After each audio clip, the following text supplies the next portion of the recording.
ஐயப்ப பக்தர்களின் நம்பிக்கையை இழிவுபடுத்தி விட்டார்கள். இசைவாணியை கைது செய்ய வேண்டும் அப்படின்னு சங் பரிவார் கும்பல் தொடர்ச்சியாக வீடியோ வெளியிட்டு வர்றாங்க. இதை ஒரு காமெடியாக எடுத்துக்கங்க. கார்த்திகை மாதம் ஐயப்ப சீசன், தை மாதம் வந்தால் தைப்பூசம், முருகன் எதனா சிக்குதான்னு பார்ப்பாங்க. ஆவணி மாதம் விநாயகர் சதுர்த்தி. இந்த செந்தில் ஒரு படத்தில் ஒரு கோயிலில் உட்காந்து இந்த திங்கக்கிழமை இங்கே போனாக்க புளியோதரை, செவ்வாய்க்கிழமை அந்த கோயிலில் போனாக்க வெண்பொங்கல் அப்படின்னு ஒரு லிஸ்ட் வச்சுட்டு பிச்சை எடுக்கிறதுக்கு அனுப்புவார் இல்லையா? அந்த மாதிரி இந்த பெண்கள் போகக்கூடாதுன்ற விதியே ஐயப்பன் கோயிலில் காலகாலமாக இருந்ததில்லை. 1955 தான் திருவிதாங்கூர் தேவசம் போர்டு இந்த விதியை அறிவிப்பா வெளியிடுகிறார்கள். அப்படின்ற செய்தியை யார் சொல்றாங்க தெரியுமா? இந்த கோயிலே திருட்டு கோயில் என்று உரிமை கொண்டாடக்கூடிய திருவிதாங்கூர் சமஸ்தானத்திலிருந்து அந்த மன்னர் ஐயப்பன் கோயிலுக்கு வரும்போது கூடவே தந்திரிகளை அழைத்து வருகிறார். அந்த தந்திரிகள் ஒரு பார்ப்பன குடும்பத்தை சேர்ந்தவர்கள். அந்த தந்திரிகள் கையில் அது திருவிதாங்கூர் மகாராஜா ஒப்படைக்கிறாரு. அது நீங்க திருமலை நாயக்கர் பழனி கோயில பண்டாரங்கள் கையிலிருந்து பார்ப்பனர்கள் கைக்கு மாற்றி விட்டதோட ஒப்பிடத்தக்க ஒரு வரலாறு. இந்து சமய அறநிலைத்துறை அமைச்சர் சேகர் பாபு அவரும் இன்னொரு மதத்தை சார்ந்தவர்கள் இன்னொரு மதத்தை இழிவுபடுத்தக்கூடாது அப்படின்னு பேட்டி கொடுத்திருக்கிறாரு. நடவடிக்கை எடுப்போம்னு சொல்லி இருக்கிறாரு. இதை எப்படி பாக்குறீங்க? மாற்று மதத்தை புண்படுத்துவதை ஒரு காலம் ஒத்துக்க முடியாது. அப்படின்னா இப்ப புண்படுத்துற மாதிரி என்ன சொல்லியிருக்காங்க அப்படின்னு அமைச்சர் சொல்லணும். மாரிதாஸ் பேசுறது கரெக்ட் தான் அப்படின்னு இவர் என்டார்ஸ் பண்றாரா மறைமுகமா? இந்த பெண்களை சபரிமலைக்கு போகக்கூடாது என்று சொல்வது தீண்டாமை குற்றம் அப்படின்னு 2018 உச்சநீதிமன்றம் தீர்ப்பளித்திருக்கிறது.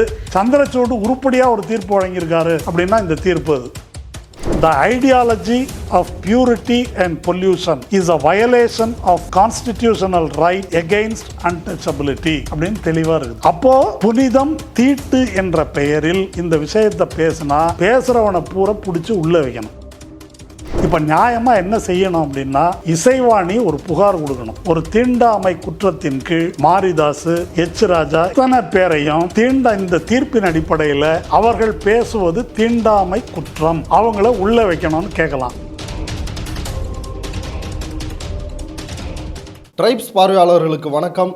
ஐயம் சாரி ஐயப்பா உள்ள வந்தா என்னப்பா அப்படின்ற பாடலை இசைவாணி 6 வருடங்களுக்கு முன்னால் பாடியிருந்தார். அந்த பாடல் பக்தர்களை இழிவுபடுத்துகிறது, ஐயப்ப பக்தர்களின் மனம் இதனால் புண்பட்டு இருக்கிறது என்ற பிரச்சனையை சங் பரிவார் கும்பல் கையில் எடுத்துள்ளது. இந்த சூழலில் இது தொடர்பாக விவாதிப்பதற்கு தோழர் மருதையன் அவர்கள் நம்மோடு இணைந்துள்ளார். வாருங்கள் அவரோடு உரையாடலாம். தோழர் வணக்கம். வணக்கம். இந்து மதத்தை இழிவுபடுத்தி விட்டார்கள், ஐயப்ப பக்தர்களின் நம்பிக்கையை இழிவுபடுத்தி விட்டார்கள், இசைவாணியை கைது செய்ய வேண்டும் அப்படின்னு சங் பரிவார் கும்பல் தொடர்ச்சியாக வீடியோ வெளியிட்டு வர்றாங்க. இது குறித்து உங்களுடைய கருத்து என்ன? இசைவாணி புண்படுத்திட்டாரா? இதை ஒரு காமெடியாக எடுத்துக்கங்க. இப்போ நீங்கள் சொன்னீங்க இல்லையா, ஒரு 5-6 வருஷம் முன்னால் பாடினது அப்படின்னு சொன்னீங்க. இது இப்போ கார்த்திகை மாதம் ஐயப்ப சீசன், தை மாதம் வந்தால் தைப்பூசம், முருகன் எதனா சிக்குதான்னு பார்ப்பாங்க. என்ன ஆடி மாதம் அம்மன் கோயில் கூழ் ஊற்றுறது, அம்மன் தொடர்பாக எதனா பிரச்சனை வருதா அப்படி பார்ப்பாங்க. ஆவணி மாதம் விநாயகர் சதுர்த்தி, சித்திரை மாதம் ராமநவமி. இந்த செந்தில் ஒரு படத்தில் ஒரு கோயிலில் உட்காந்து இந்த திங்கக்கிழமை இங்கே போனாக்க புளியோதரை, செவ்வாய்க்கிழமை அந்த கோயிலில் போனாக்க வெண்பொங்கல் அப்படின்னு ஒரு லிஸ்ட்டு வச்சுட்டு பிச்சை எடுக்கிறதுக்கு அனுப்புவார் இல்லையா? அந்த மாதிரி பிஜேபிக்கு அரசியல் பண்ணுறதுக்கு இப்படி ஒரு லிஸ்ட்டு வச்சுருக்குறாங்க. இப்போ நான் நம்ம ஊரில் கட்சி நடத்துகிறவங்களாம் மக்களுக்காக கட்சி நடத்துகிறாங்க, இவன் மட்டும் கடவுளுக்காக கட்சி நடத்துகிறான். பக்தர்கள் நினச்சிட்டு இருக்கிறாங்க கடவுள் நம்மளை காப்பாற்றுறாருன்னு. கடவுளை காப்பாற்றுறதுக்கு ஒரு கட்சி, மக்கள் பிரச்சனை எடுத்தாக்கா லொல்லு. இப்போ இங்கே பாருங்களேன், இப்போ இபி பிரச்சனை வந்திருக்குது. தமிழ்நாடு, ஆந்திரா எல்லாம் பல மாநிலங்கள் அதானிகிட்ட பணம் வாங்கிட்டாங்க அப்படின்னு சொல்லி குற்றச்சாட்டு வந்திருக்குது. அதை எடுக்க வேண்டியதானே? திமுகவை எதிர்த்து எடுக்கலாம்ல பிஜேபி. எடுத்தால் என்ன ஆகும்? அதானியும் சேர்த்து கோத்துக்கிட்டு வரும். இப்படி எந்த மக்கள் பிரச்சனையை எடுத்தாலும் அடி உழறது பிஜேபிக்கு விடுன்றதுனால இந்த மாதிரி பிரச்சனையை எடுத்து ஓட்டிகிட்டு இருக்கிறாங்க. அப்படிப்பட்ட ஒரு காமெடியில் ஒன்றுன்னு இதை எடுத்துக்கலாம். இது ஒரு ஆங்கிள். இன்னொரு ஆங்கிள் இருக்குது. அது என்ன அப்படின்னா, இந்த மாதிரி பெண்கள் போகவே கூடாது, அப்படி தான் போகாமே தான் இருந்தாங்கன்னு அது ஒரு பொய். அந்த ஆங்கிள் எடுத்து பேசுனா அதில் பேசலாம். மூணாவது, இந்த கோயிலே இவங்க கோயில் கிடையாது, நம்பூதிரிகள் அங்கே உட்காந்துருக்குறாங்க, அவங்க கோயிலே கிடையாது, இது ஒரு திருட்டு அப்படி ஒரு ஆங்கிளில் பேசலாம். நாலாவது இந்த கோயிலே திருட்டு, அது ஒரு ஆங்கிள். நாலாவது வந்து அந்த கோயிலில் வந்து வாவர் அருமை நண்பராம் வாவரை தொழுதுன்னு பாட்டு பாடுவாங்க. அந்த வாவரெல்லாம் தொழக்கூடாது, மசூதிக்கு போகக்கூடாது அப்படின்னு அது ஒரு இந்து முஸ்லீம் பிரச்சனையாக முயற்சி பண்ணாங்க. அது நாலாவது இன்னொரு ஆங்கிள். அஞ்சாவது ஆங்கிள் ஒன்று இருக்குது, 2018 வந்து சுப்ரீம் கோர்ட் தீர்ப்பு. இப்படி பெண்களை போகக்கூடாது என்பது சொல்வதே ஒரு தீண்டாமை குற்றம் அப்படின்னு தெளிவாக ஒரு தீர்ப்பு இருக்குது. அது கூட தெரியாமல் இப்போ பேசிகிட்டு இருக்கிறாங்க. இது அஞ்சாவது ஆங்கிள். இப்படி எந்த ஆங்கிளில் பேசலாம்னு சொல்லுங்கள், பேசுவோம். இப்போ ஐயப்பன் வந்து அச்சங்கோவில், ஆரியங்காவு, இப்படி பல இடங்கள்ல ஐயப்பன் இருக்கிறாரு. இப்போ சென்னையில் கூட ஐயப்பன் கோயில் இருக்குது. இங்கெல்லாம் பெண்கள் போகக்கூடாதுன்னு எந்த பக்தராவது தடுத்தாங்களா? கிடையாது. சபரிமலை ஐயப்பன் கோயிலில் ஐயப்பன் வந்து தியானத்தில் இருக்கிறாரு. பெண்கள் உள்ளே போனால் தொந்தரவு நடந்துடும், அதனால தான் வந்து போக வேணான்னு சொல்கிறாங்க. பெண்கள் இதுவரைக்கும் அந்த கோயிலுக்கு போனதே இல்லை, ஐயப்பன் கோயிலுக்கு. இன்னும் சொல்லப்போனால் இது ஒரு வைதீகம் அப்படின்னு பெண் பக்தர்களே ஏற்றுக்கொண்ட விஷயந்தான். அப்படி இருக்கும் பொழுது ஐயம் சாரி ஐயப்பா அப்படின்னு பாடுறது எந்த வகையில் சரியாக இருக்கும்? இல்லை, இந்த போனதே இல்லைன்றது முதல்ல ஒரு தவறான தகவலுங்க. 2006 ஒரு பிரச்சனை ஒன்று நடந்துச்சு. ஐயப்பன் கோயிலில் சில கட்டுமான பணிகள் நடந்து அது எல்லாமே சரியாக இல்லை, ஏதோ இடிஞ்சு விழுந்து பிரச்சனை ஆகிடுச்சு. அந்த ஊரில் வந்து பிரசனம் பார்க்குறதுன்னு ஒன்று சொல்லுவாங்க. அப்படி ஒரு ஜோசியனை கூப்பிட்டு பிரசனம் பார்த்ததில் இங்கே ஒரு பெரிய தப்பு நடந்து போச்சு, ஏதோ ஒரு ஐயப்பன் கோபமாக இருக்கிறாரு அப்படின்னு அந்த ஆள் சொன்னான். அந்த ஆள் சொன்ன உடனே ஜெயமாலான்னு ஒரு கன்னட நடிகை, நான் வந்து 1957 இப்படி பக்தர்களோட பக்தராக போய் ஐயப்பனை பார்க்குறதுக்கு நான் போயிட்டு வந்தேன் அப்படின்னு அந்த அம்மா ஒரு அறிக்கை விட்டாங்க. அது ஒரு பெரிய கொந்தளிப்பாயிடுச்சு. எப்போது 87 ஜெயமாலா போனதுக்கு 2006 ஐயப்பனுக்கு கோபம் வந்திருக்குது. என்ன இது வந்து ஜெயமாலா அறிக்கை விட்டோடனே அது ஒரு பிரச்சனையாகி அது ஹைகோர்ட் வரைக்கும் போச்சு. அந்த கேஸு கிரிமினல் கம்ப்ளைண்ட்டு, மத உணர்வை புண்படுத்தி விட்டார்னு போட்டு அந்த கேஸு தள்ளுபடி ஆகிடுச்சு. அப்போ என்ன சொன்னாங்க அப்படின்னாக்கா, இதெல்லாம் கதை, அந்த ஜோசியரும் ஜெயமாலாவும் சேர்ந்து ஒரு சீனை போடுறாங்க அப்படின்னு சொல்லி அப்போது அது எக்ஸ்போஸ் பண்ணப்பட்டது. இது ஒன்று. அடுத்தது 2006 நினைக்கிறேன், அந்த கோயிலுடைய நம்பூதிரி, அவர் தந்திரின்னு சொல்கிறது அந்த ஊரில், அவர் பேர் வந்து கண்டரரு மோகனரரு அப்படின்னு பேர். அவர் என்ன பிரச்சனை அப்படின்னு சொன்னாக்கா, அவர் ஒரு பெண்ணோட இதாக இருக்கிற படங்கள் வெளியே வந்து பெரிய பிரச்சனை ஆகிடுச்சு. பிரச்சனையாகி அவர் மேலே ஒழுங்கு நடவடிக்கை எடுத்துட்டாங்க. அது வந்து என்னன்னா, இவர் யாரோ ஒரு பெண்ணோட அப்படி தொடர்பு வச்சுருந்துருக்காரு கொச்சியில். அந்த அம்மா அந்த ஃபோட்டோவெல்லாம் வச்சு இவரை பிளாக்மெயில் பண்ணியிருக்குது. அது ஒரு கேஸ் ஆகி கோர்ட்டுக்கு போய் அவங்க தண்டிக்கப்பட்டாங்க. இவரை சஸ்பெண்ட் பண்ணிட்டாங்க. என்னை சஸ்பெண்ட் பண்ணது தப்பு அப்படின்னு இவர் ஹைகோர்ட்டுக்கு போனார். ஹைகோர்ட்டு ஒரு வழக்கை தள்ளுபடி பண்ணி நடவடிக்கை எடுத்தது சரிதான் அப்படின்னு ஒரு தீர்ப்பு சொல்லிடுச்சு. அதனால் நம்ம காஞ்சி சங்கரராக இருக்கட்டும், கண்டரராக இருக்கட்டும், தீட்சிதராக இருக்கட்டும், இதை பற்றி தனியாக பாட்டே இருக்குது மாக்காய்க்கால. இவங்க எல்லாருமே இப்படி பல கிரிக்கெட் விளையாடினது தான் இப்போ நீங்கள் சிதம்பரம் கோயிலில் பார்த்தீங்க. வேறு பல விளையாட்டுகள்லாம் தீட்சிதர்கள் விளையாடி இருக்காங்க அங்கே, அது தனி கதை. அதனால் இது இவங்க வந்து பெண்ணு புனிதம்னு சொல்கிறதுக்கு எந்த யோகியதையும் இல்லை. தேவநாதன் மாதிரி மேட்ரு அங்கே நடந்திருக்கிறது அப்படின்றது தான் விஷயம். ரெண்டாவது, இதில் இன்னொன்று முக்கியமாக, இந்த பெண்கள் போகக்கூடாதுன்ற விதியே ஐயப்பன் கோயிலில் காலாகாலமாக இருந்ததில்லை. 1955 தான் அங்கே தேவஸ்வம் போர்டு, கேரளா திருவிதாங்கூர் தேவஸ்வம் போர்டு இந்த விதியை வந்து அறிவிப்பாக வெளியிடுகிறார்கள் அப்படின்ற செய்தியை யார் சொல்கிறாங்க தெரியுமா? இந்த கோயிலே திருட்டு கோயில் என்று உரிமை கொண்டாடக்கூடிய மலை அரையர் என்ற பழங்குடி மக்கள் ஒரு 8 வருஷத்துக்கு முன்னால் கேரவன் இதழுக்கு ஒரு பேட்டியாகவே கொடுத்துருக்குறாங்க. இப்போ அது புத்தர் கோயில் அப்படின்னு சொல்கிறாங்களே, ஐயப்பன் கோயில் சாஸ்தானா புத்தர். ஆமாம், சாத்தன். அது வந்து சீனி மயிலை வெங்கடசாமி வந்து அதை எழுதியிருக்காரு. சீனி வெங்கடசாமி சாத்தன் அப்படின்றது தான் சாஸ்தானா இருக்குது. அது புத்தரை வந்து விஷ்ணுவின் அவதாரம்னு ஆக்குன மாதிரி விஷ்ணுவுக்கும் சிவனுக்கும் பிறந்தது தான் ஐயப்பன் வந்து கிரியேட் பண்ணிட்டாங்க. இது மயிலை சீனி வெங்கடசாமியினுடைய வருஷன். இப்போ நான் சொல்கிற கேரவனில் வந்து மலை அரையர், அரையன்னா தலைவன், மலைகளின் தலைவன். அந்த மலை அரையருக்கு ஒரு சங்கம் வந்து வச்சுருக்கிறாங்க. அது வந்து ஐக்கிய மல அரைய மகாசபா. அதனுடைய தலைவர் ஃபவுண்டர் PK சஞ்சீவ்ன்றவருடைய பேட்டி எடுத்து போட்டிருக்கிறாங்க. அவர் என்ன சொல்கிறார் அப்படின்னா, அவர் சொல்கிற கதை வந்து நம்ம பழனி முருகன் கோயில் கதையோட கிட்டத்தட்ட ஒப்பிட்டு வருது. அவர் என்ன சொல்கிறாரு, இந்த பந்தளம் மகாராஜா அவங்க கைக்கு போனது அப்படின்றது 1800களில் தான். அதுக்கு முன்னால் எங்களுடைய ஒரு குல தெய்வம் தான் ஐயப்பன். அந்த பந்தள மகாராஜா அவங்க கைக்கு போன பிறகு அவர் வந்து திருவிதாங்கூர் சமஸ்தானத்துக்கு கீழே இருக்கார். திருவிதாங்கூர் சமஸ்தானத்திலிருந்து அந்த மன்னர் ஐயப்பன் கோயிலுக்கு வரும்போது கூடவே தந்திரிகளை அழைத்து வருகிறார். அந்த தந்திரிகள் இருக்காங்க இல்லையா, அந்த தந்திரிகள் ஒரு பார்ப்பன குடும்பத்தை சேர்ந்தவர்கள். அந்த தந்திரிகள் கையில் அது வந்து திருவிதாங்கூர் மகாராஜா ஒப்படைக்கிறாரு. அது 20ஆம் நூற்றாண்டின் ஆரம்பத்தில்னு அவர் சொல்கிறாரு. அது நீங்கள் வந்து திருமலை நாயக்கர் பழனி கோயிலை பண்டாரங்கள் கையிலிருந்து பார்ப்பனர்கள் கைக்கு மாற்றி விட்டதோட ஒப்பிடத்தக்க ஒரு வரலாறு. இதெல்லாம் சொல்லிவிட்டு அவர் என்ன சொல்கிறார் அப்படின்னாக்கா, இந்த கோயிலுக்கு நம்பூதிரிகள் தான் தந்திரிகள் அர்ச்சகர்களாக இருக்கிறாங்க, அவங்க தான் பரம்பரையாக இருக்கிறதாக சொல்கிறாங்க. ஆனால் எந்த நம்பூதிரியாவது ஐயப்பன்னு பேர் வச்சுருக்கிறாங்களா? ஆனால் எங்களுடைய பாட்டன்மார் எல்லாருக்கும் ஐயப்பன் என்ற பெயர் இருக்குது. இவங்க யாருக்கும் ஐயப்பன் முருகன் என்று பார்ப்பனர்கள் பெயர் வைத்து கொள்வதில்லை என்பது போலவே ஐயப்பன் இவங்க பேர் வச்சுக்கிறது கிடையாது. அதனால் இந்த கோயில் எங்களுக்கு சொந்தம் என்று அவங்க வழக்கெல்லாம் போட்டிருக்கிறாங்க. இந்த 2018 இந்த தீர்ப்பு வந்ததை ஒட்டி பெண்கள் போகக்கூடாதுன்ற தடையெல்லாம் கிடையாது. எங்கள் பழங்குடி மக்கள் மத்தியில் அப்படி ஒரு பழக்கமே கிடையாது. இந்த கோயிலை எங்களிடம் ஒப்படைக்க வேண்டும் என்று அவங்க வழக்கு போட்டிருக்கிறாங்க. ஊடகங்களுக்கு பேட்டியெல்லாம் கொடுத்துருக்காங்க. இது 3வது ஆங்கிள். 4வது ஆங்கிள் தான் இந்த வாவர். வாவர்ன்றது இங்கே பாண்டிய நாட்டிலிருந்து அங்கே போன ஒரு ராவுத்தர் ஃபேமிலி. அவர் வந்து ஐயப்பனுடைய நண்பர், ஐயப்பனுடைய போர்களில் அவருக்கு உதவியாக இருந்தவர் என்ற முறையில் கீழே வந்து வாவருக்கு வந்து மசூதி இருக்குது.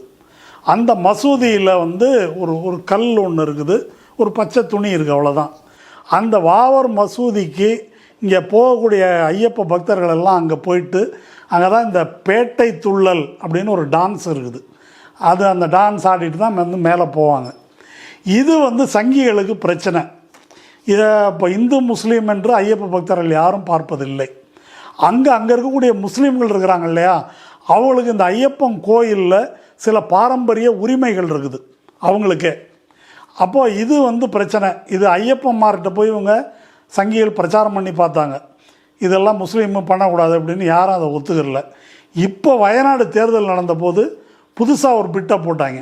அங்கே கூட்டம் நடத்தி இந்த மாதிரி வாவர் மசூதிக்கெல்லாம் போகிறீங்க, இப்போ வக்ஃபு மசோதா கொண்டாந்துருக்குறோம், நாளைக்கு ஐயப்பன் கோயில் இருக்கிறதே வக்ஃப் போர்டு நிலத்தில் தான் அப்படின்னு அந்த கோயிலுக்கே உரிமை கொண்டாடுவார்கள், அதனால் இந்துக்கள் சிந்திக்க வேண்டும் அப்படின்லாம் ஒரு பிரச்சாரம் பண்ணி பார்த்து மத கலவரத்தை தூண்ட முயற்சி செய்தார்கள்.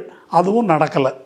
இதுதான் இந்த 4 ஆங்கிள். இப்போ அடுத்து இறுதியாக என்னன்னா, பெண்கள் உள்ளே போகணும் அப்படின்னு ஐயம் சாரி ஐயப்பா அப்படின்னு இன்னொரு மதத்தை சார்ந்தவர் இசைவாணி, குறிப்பாக கிறிஸ்தவ மதத்தை சார்ந்தவர், அவர் எப்படி வந்து இப்படி பாட்டு பாடலாம், அது பாடினது மத நம்பிக்கையை புண்படுத்துது, அவரை உடனடியாக கைது பண்ணணுன்னு சங் பரிவார்கள் கம்ப்ளைண்ட் தமிழ்நாடு முழுக்க கொடுக்குறாங்க. மாரிதாஸ் வந்து இசைவாணியை கைது பண்ணாமல் விடக்கூடாதுன்னு தினசரி வீடியோ போட்டுக்கிட்டு இருக்கிறாரு. இந்த சூழலில் இந்து சமய அறநிலைத்துறை அமைச்சர் சேகர் பாபு அவரும் வந்து இன்னொரு மதத்தை சார்ந்தவர்கள் இன்னொரு மதத்தை இழிவுபடுத்தக்கூடாது, குறிப்பாக இந்து மதத்தை இழிவுபடுத்தக்கூடாது அப்படின்னு பேட்டி கொடுத்துருக்கிறாரு. நடவடிக்கை எடுப்போம்னு சொல்லியிருக்கிறாரு. இதை எப்படி பார்க்குறீங்க? இப்போ முற்போக்கு எழுத்தாளர் சங்கம் வந்து ஒரு அறிக்கை விட்டுருக்குறாங்க. அதில் வந்து அந்த பெண் வந்து கிறிஸ்தவர்னு சொல்வதே உண்மைக்கு மாறானது அப்படின்னு அவங்க சொல்கிறாங்க. என்ன அவங்க சர்டிஃபிகேட் புக்கிலே இந்துன்னு இருக்கிறதா சொல்கிறாங்க. நீங்கள் அதெல்லாம் சொன்னீங்கனாலும் இவங்க புதுசாக ஒரு உருட்டுவாங்க. இல்லை அவங்களாம் கிரிப்டோ கிறிஸ்டியன், இந்து மாதிரி பேர் வச்சுக்கிட்டு கிறிஸ்டியன். இப்போ கேள்வி என்ன அப்படின்னு கேட்டால், இவங்க வாதத்துக்கு இதை வச்சுக்கோமே, அந்த பெண் வந்து கிறிஸ்தவ மதத்தில் பிறந்தவராகவே இருக்கட்டும், அவங்க இதை பற்றி பேசக்கூடாதா? பேசக்கூடாது அப்படின்னு அரசியல் சட்டம் சொல்கிறதா? இப்போ அமைச்சர் வந்து ஒரு அறிக்கை விட்டுருக்காரு, மாற்று மதத்தை புண்படுத்தக்கூடாதுன்னு. இப்போ என்ன புண்படுத்தியிருக்காங்க அவங்க? ஐ எம் சாரி ஐயப்பா, நான் உள்ளே வந்தால் தப்பா? அதுதானே ஆமா காலம் மாறி போச்சப்பா அப்படி தானே போகுதுன்னு நினைக்கிறேன் அந்த பாட்டு இல்லையா? காலம் மாதிரி போச்சுப்பா, நான் தாடிக்காரன் பேத்திப்பா, ஆமா, அடக்கி ஒடுக்கி வைக்க முடியாதுப்பான்றாங்க. இந்த அமைச்சருக்கு எதுனா தெரிஞ்சு பேசுகிறாரா தெரியாமல் பேசுகிறாரான்னு தெரில. ஏதாவது கேட்டாங்கன்னா இல்லை அதை பற்றி தெரியலன்னு பதில் சொல்லிட்டு போகலாம். மாற்று மதத்தை புண்படுத்துவதை ஒரு காலம் ஒத்துக்க முடியாது அப்படின்னா இப்போ புண்படுத்துகிற மாதிரி என்ன சொல்லியிருக்காங்க அப்படின்னு அமைச்சர் சொல்லணும். அவர் ஐயப்பா அந்த பாட்டுல இது முதல் வரி தான். அதுக்கு பின்னாடி நான் ஜீன்ஸ் போடணுமா சாரி கட்டணுமான்னு நான் தான் முடிவு பண்ணுவேன், நர்ஸ் ஆகணுமா டாக்டர் ஆகணுமான்னு நான் தான் முடிவு பண்ணுவேன், தீட்டுன்னு சொல்லாத, ஸ்போர்ட்ஸுக்கு போகணுமா கானா பாடணுமான்னு நான் தான் முடிவு பண்ணுவேன் அப்படின்னு அது ஒரு பொதுவாக பெண்களினுடைய உரிமை, பெண் உரிமையை பற்றியது தான். இப்போ இது அமைச்சரை எந்த விதத்தில் புண்படுத்துதுன்னு எனக்கு தெரியல. ஒரு மதம் இன்னொரு மதத்தை புண்படுத்தக்கூடாதுன்னு பேசுனா மாரிதாஸ் பேசுறது கரெக்டு தான் அப்படின்னு இவர் என்டார்ஸ் பண்ணுறாரா மறைமுகமாக. அதனால் சேகர் பாபு எல்லாத்த பற்றியும் கருத்து சொல்கிறது அப்படின்ற மாதிரி பாணியில் இறங்காமல் என்ன நடந்திருக்கு அப்படின்றத கொஞ்சம் தெரிஞ்சுக்கணும். முதல் பாயிண்ட்டு, ஒரு கிறிஸ்தவர் இந்து இதை பற்றி பேசக்கூடாது அப்படின்னு சொன்னாக்கா, ஒரு இந்து கிறிஸ்தவத்தை பற்றி பேசக்கூடாது, முஸ்லீமை பற்றி பேசக்கூடாது. இப்போ ஷரியத்தை பற்றி சுப்ரீம் கோர்ட்டு தீர்ப்பு சொல்லியிருக்குது. அந்த தீர்ப்பு சொன்ன நீதிபதியெல்லாம் முஸ்லீம் நீதிபதியா? இந்து தீர்ப்பு சொல்லலாமா கூடாது அதை பற்றி? அல்லது ஒரு இந்துவாக இருக்கிறவங்க பர்தா முறை ஒரு பெண் அடிமைத்தனம் அது கூடாது அப்படின்னு பேசினாக்கா அது இஸ்லாமியர்களை புண்படுத்துகிற செயலாது. அது பெண் உரிமைக்கான ஒரு குரல். அது யார் எந்த மதத்தை பற்றி யார் பேசினாலும் ஒரு குடிமகனுக்கு கருத்து சொல்ல உரிமை உண்டு. ஒரு நாத்திகனாக இருக்கிறான், நான் எந்த மதமும் எனக்கு நம்பிக்கை இல்லை, கிறிஸ்து அல்லாஹ் ராமர் இதெல்லாம் சும்மா பொய் மூட நம்பிக்கை அப்படின்னு பேசுகிற உரிமை எனக்கு இருக்குதா இல்லையா? அது மத உணர்வை புண்படுத்துறதா? அது என்ன அறிவோடு பேசுகிறாரு அமைச்சர்னு எனக்கு தெரியல. இன்னொரு விஷயம், இந்த பெண்களை சபரிமலைக்கு போகக்கூடாது என்று சொல்வது தீண்டாமை குற்றம் அப்படின்னு 2018 உச்சநீதிமன்றம் தீர்ப்பளித்திருக்கிறது. இது சேகர் பாபுவுக்கு தெரியுமா? அவர் அறநிலையத்துறை அமைச்சர், அவருக்கு தெரிஞ்சிருக்கணும். அது தெரியுமான்னு எனக்கு தெரியல. இல்லை இப்போ இவங்கெல்லாம் பேசிகிட்டு இருக்கிறாங்களே, இவங்க யாருக்காவது அது தெரியுமா? 2018 தீர்ப்பளிக்கப்பட்டிருக்குது. அந்த தீர்ப்பை எதிர்த்து சங்கிகள் கலவரம் பண்ணாங்க. தீர்ப்பை வாபஸ் வாங்கணும் அப்படின்னு அதுக்கு ரிவ்யூ பெட்டிஷன் போட்டாங்க. அதெல்லாம் நிராகரிக்கப்பட்டு விட்டது.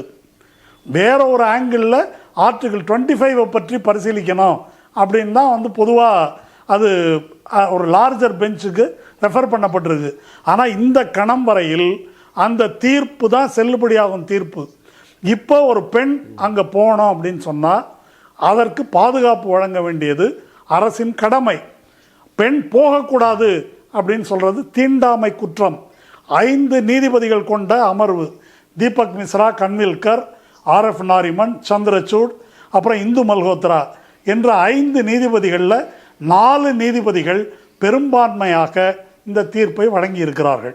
இப்போ இதில் எது ரொம்ப முக்கியமானது என்று சொன்னால், சந்திரசூட் உருப்படியாக ஒரு தீர்ப்பு வழங்கியிருக்காரு அப்படின்னா இந்த தீர்ப்பு இது தீண்டாமை குற்றம் என்பதை அவர் வகைப்படுத்தி சொல்லியிருக்காரு.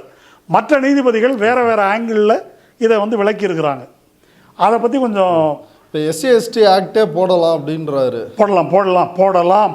இப்போ நான் சொல்கிறேன், இந்த வழக்கில் இந்த அதிபுத்திசாலிகள் இருக்காங்களே, பெண்கள் போகக்கூடாதுன்னு அவங்க பல ஆங்கிளில் வாதாடினாங்க. ஒன்று இது இந்து மதமே கிடையாதுங்க, இது ஒரு தனி பிரிவுன்னு வாதாடினாங்க. இது இப்போ இந்துன்னு அமைச்சர் சொல்கிறாரு. ஆனால் வாதாடினது என்ன வாதாடினாங்கன்னா, இது இந்து மதத்திலே வராது, இது ஒரு தனி மத பிரிவு, டினாமினேஷன் அப்படின்னு வாதாடினாங்க. அதை நீதிமன்றம் ஏற்றுக்கொள்ளவில்லை, அதற்கு ஆதாரம் இல்லைன்னு நிராகரிச்சிட்டாங்க. இல்லை இப்படி போனாக்கா எங்கள் மத நம்பிக்கையே நாசமாக போயிடும் அப்படின்னாங்க. எசென்ஷியல் ப்ராக்டிஸ்ன்னு சொல்கிறது, அதையும் நீதிமன்றம் ஏற்றுக்கொள்ளவில்லை, நிராகரிச்சிருச்சு. மூணாவது என்ன அப்படின்னு சொன்னாக்கா, ஒரு மூட நம்பிக்கையை மத நம்பிக்கை என்ற பெயரில் நீங்கள் வலியுறுத்த முடியாது அப்படின்னு நீதிமன்றம் தீர்ப்பு சொல்லியிருக்கு. நம்ம மதுரை உயர்நீதிமன்றத்தில் ஒரு நீதிபதி HILAல உருள்றது மத உரிமைன்னு கொடுத்துருக்காரு, தெரியுமா?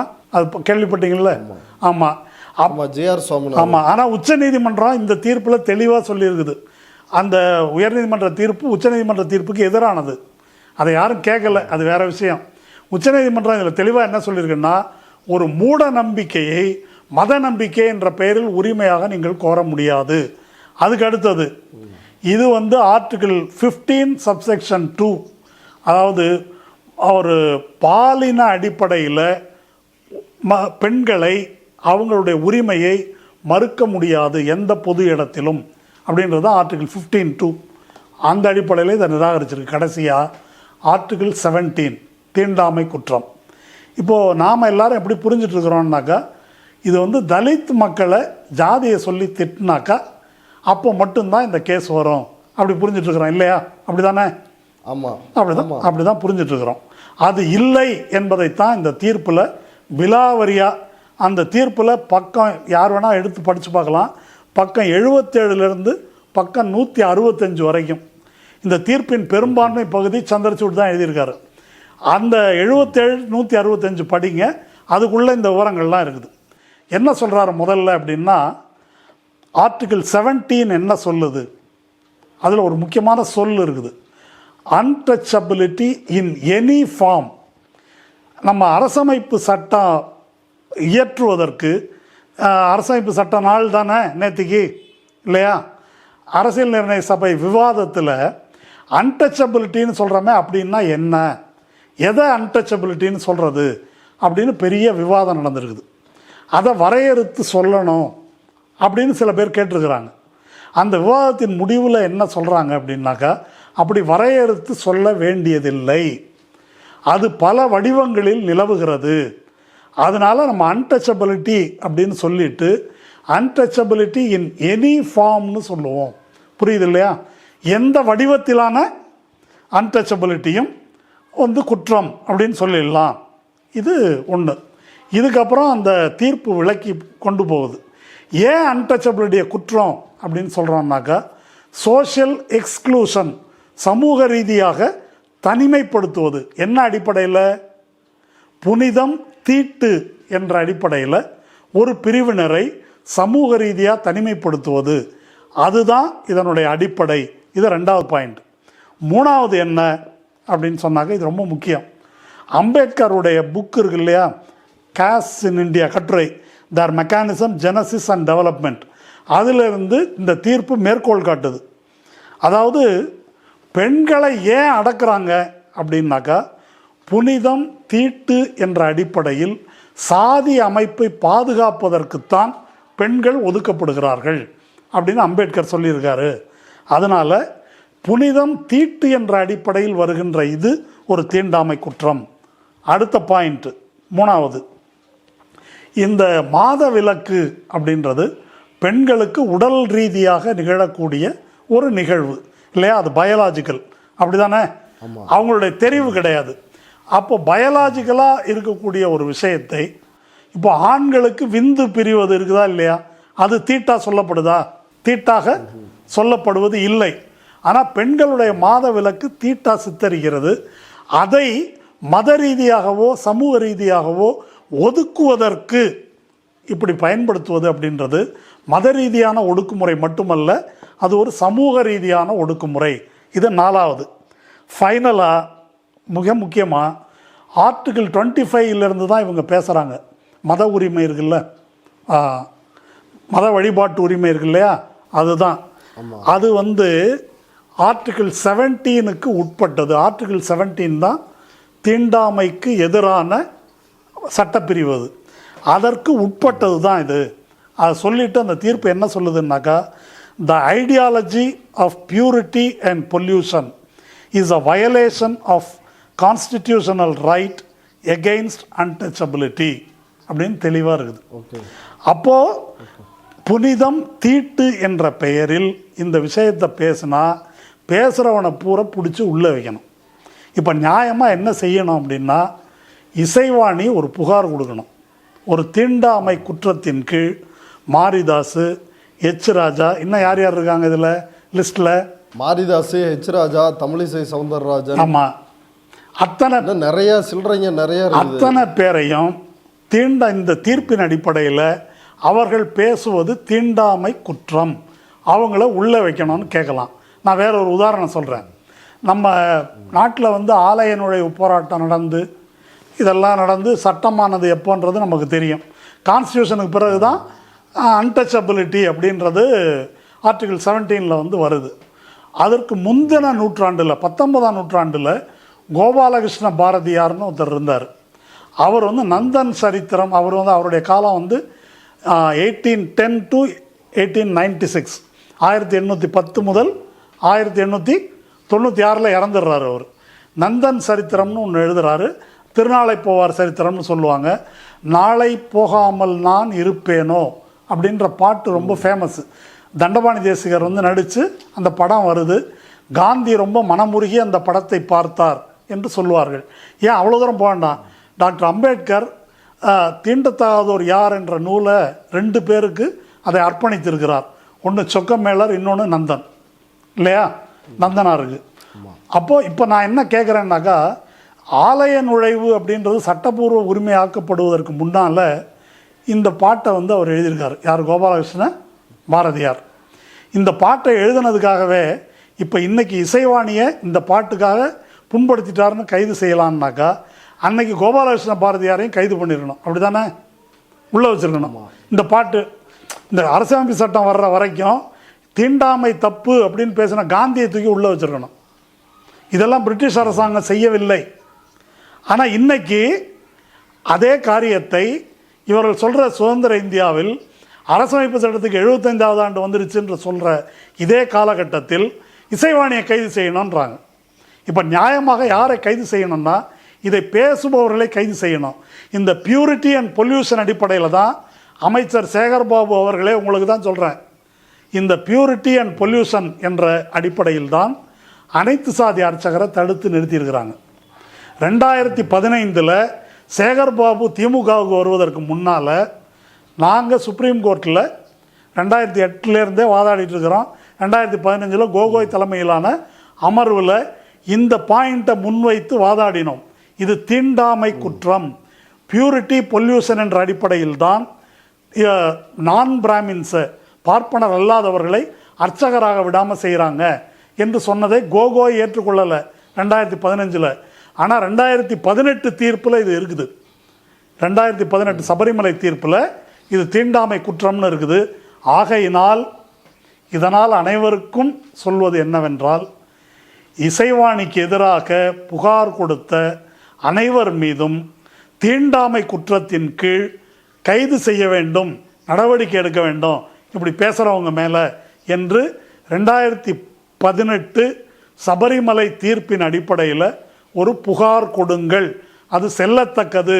ஒருவேளை புகாரை எடுக்கலைன்னா ஹைகோர்ட்டுக்கு போங்க, இந்த சுப்ரீம் கோர்ட் தீர்ப்பை காட்டி எஃப்ஐஆர் போட சொல்லி கேளுங்க. லெஜிட்டிமேட் ரைட் இருக்குது, இதை சும்மா விடக்கூடாது என்பதுதான் என்னுடைய கருத்து. ஓகே தோழர், இப்போ இந்த மனசு புண்படுது அப்படின்றப்ப இன்னொரு கேள்வி வருது. இப்போ கேடி ராகவன் பூஜை அறையில் என்ன பண்ணார் அப்படின்னு எல்லாருக்கும் தெரியும். அப்புறம் இப்போ சமீபத்தில் ரங்கராஜ நரசிம்மன் அவர் வந்து வைகுந்தரா வையாகுந்தரா அப்படின்னு வந்து வைகுந்தரா கேவலப்படுத்தி பேசுகிறாரு. இப்போ இந்த மாதிரி நேரங்கள் எல்லாம் பாஜகவிற்கு மனம் புண்பட மாட்டேங்குது. ஏன் அவங்களுக்கு ஏன் புண்பட மாட்டேங்குது அப்படின்னாக்கா, அவர்கள் இந்துக்களின் கட்சி என்று சொல்லி கொண்டாலும் அந்த கட்சி ஒரு பார்ப்பன பனியா நலனுக்கான கட்சி. ஒன்று பனியா அதானிக்காக பேசுவாங்க, அல்லது பார்ப்பனர்களுக்கு ஏதாவது ஒன்று ஆயிடுச்சுனாக்கா அப்போ பேசுவாங்க. இதே நாட்டில் ஆண்டாள் பிரச்சனைக்காக வைரமுத்து ஆண்டாளை கேவலப்படுத்திட்டாரு அப்படின்னு ஒரு கூத்து நடந்துச்சா இல்லையா? ஆமாம். ஆண்டாளுக்காக ஏன் அப்படி பொங்குனாங்க? வைரமுத்து அவர் ஒன்றும் சொல்லலை, வேறொரு ஆய்வாளர் எழுதியிருக்காரு. ஆண்டாளை ஸ்ரீரங்கம் கோயிலுக்கு தேவரடியாராக அவருடைய தந்தை அனுப்பி வைத்தார் அப்படின்ற மாதிரி அவர் எழுதியிருக்காரு அப்படின்னு சொல்லி அதை மேற்கோள் காட்டினார். பெரியாழ்வார் ஐயர், பெரியாழ்வாருடைய மகள் வந்து ஆண்டாள் அப்படின்றதுனால வைரமுத்துவோட அம்மாவை கண்ணாப்பினான்னு பேசினார்ல யார்? எச்ராஜா அப்படிலாம் பேசினார். ஆனால் அதே ஸ்ரீரங்கம் கோயிலில் குலசேகர ஆழ்வார் என்ற நான் பிராமின் தன்னுடைய மகளையும் தேவரடியாராக அனுப்பி வைத்திருக்கிறார். இதுக்கு நேரம் ரெக்கார்டு இருக்குது. ஆனால் அதை இவர்கள் வந்து எப்பொழுதும் பேசுறதில்லை. அதனால் எப்போ புண்படும் இவங்களுக்குன்னாக்கா, இப்போ மட்டும்தான் புண்படும். பார்ப்பனர்கள், பார்ப்பன விழுமியங்கள் அவை கேள்விக்குள்ளாக்கப்படும் போது மட்டும்தான் இவங்களுக்கு புண்படும். மற்ற நேரங்களில் ரங்கராஜன் நரசிம்மன் ஐயாவை உந்தர கேவலமாக பேசினாலும் சரி, அல்லது பிராமண குலத்தில் பிறந்த கேடி ராகவன் போன்றவர்கள் என்ன மாதிரி காரியத்தில் ஈடுபட்டாலும் சரி, அது வந்து அவங்களுக்கு பிரச்சனை. ஏன் இப்போ தான் சொன்னேன்ல, ஐயப்பன் கோயிலில் என்ன நடந்துச்சுன்னு. கண்டரரு மோகனரு என்ன செஞ்சார், அத்தனையும் பண்ணிவிட்டு அவர் நான் தான் தந்திரின்னு பெட்டிஷன் போடுறாரு. இப்போ இவங்க வந்து இதெல்லாம் செய்கிறாங்கன்னாக்கா கண்டரரு மோகனரையும் தேவநாதனையும் அடிச்சே கொண்டிருக்கணும், அப்படி தானே? அது செய்ய மாட்டாங்க, அதை செய்ய மாட்டார்கள். இசைவாணிகளுக்கு எதிராகத்தான் இவர்கள் பேசுவார்கள். இதை வந்து நாமும் இந்து என்று கருதி கொண்டிருக்கக்கூடிய முட்டாள்கள் புரிந்து கொள்ள வேண்டும். அவ்வளோதான் சொல்ல முடியும். ஓகே தோழர், இவ்வளவு நேரம் நம்முடைய பார்வையாளர்களுக்காக நேரத்தை ஒதுக்கி கருத்துக்களை பகிர்ந்துட்டதுக்கு மிக்க நன்றி தோழர். நன்றி.